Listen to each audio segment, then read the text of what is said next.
I would like to request सही सो त ही किताब तमामु बहितरीनु किताबु आहे जेका आगा साहब लिखी आहे। इहा उन्हनि जी ज़िंदगी जो निचोड़ आहे जेको उन्हनि ज़िंदगी में पैदा थियण खां वठी करे जुडिशरी जॉइन कई, 44 साल जुडिशरी में गुज़ारिया, उन खां पोइ जेके दोस्तियूं निभायूं ऐं जेके उसूलनि ते सौदा न करे पाण जे मथां तकलीफ़ूं सठियूं, इहे उहो सॼो कुझु हिन किताब में हर नौजवान खे हर क़िस्म जे रीडर खे मिलंदो। मां सम्झां थो अहिड़ा किताब असां जहिड़नि अहिड़नि रोल मॉडल्स खे लिखणु खपनि त जीअं नौजवान नसल ॾिसे त कीअं हिकिड़ो आम इंसानु हिकिड़ी आम एजुकेशन जे थ्रू एॾी वॾी माना पोजीशन ते पहुचे थो जो सॼी दुनिया में उन जो नालो थिए थो।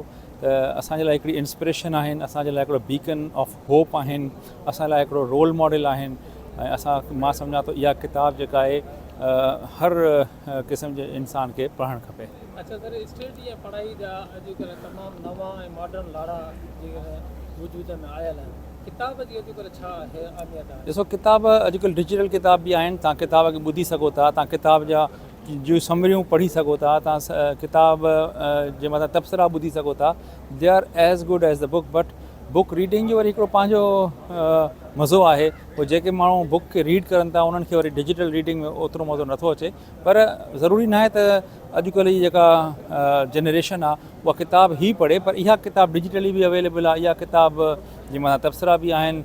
आगा साहब जी ज़िंदगी पाण हिकिड़ो खुलियो किताबु आहे। त मां सम्झां थो त किताब जेके आहिनि हर हाल में ज़रूरी हूंदा आहिनि, भले उहे कागज़ जी सूरत में हुजनि या डिजिटल। अच्छा सर, ॿियो असां वटि जेको लॉ जा बुक्स आहिनि उहे ख़ासि करे जा लॉ जो जेको फाइल्स आहिनि, लेटरबाज़ी या ऑफिशियली वर्क आहे, सॼो कुझु इंग्लिश में आहे। जॾहिं त तव्हांजो आम माण्हू जेको आहे उन ॿोली खां नावाक़िफ़ आहे, त अव्हां छा था सम्झो त तव्हांजो जेको पाकिस्तान जो आम माण्हू आहे इन किताब मां या अंग्रेज़ी जो जेको लिखियलु किताबु आहे इन मां कहिड़ो फ़ाइदो आहे? ॾिसो, उर्दू जो पहिरियां त किताबु उर्दू में आयो आहे, उन खां पोइ ई अंग्रेज़ी में आयो आहे। हाणे त उन्हनि माण्हुनि लाइ आहे जेको उर्दू नथा पढ़ी सघनि।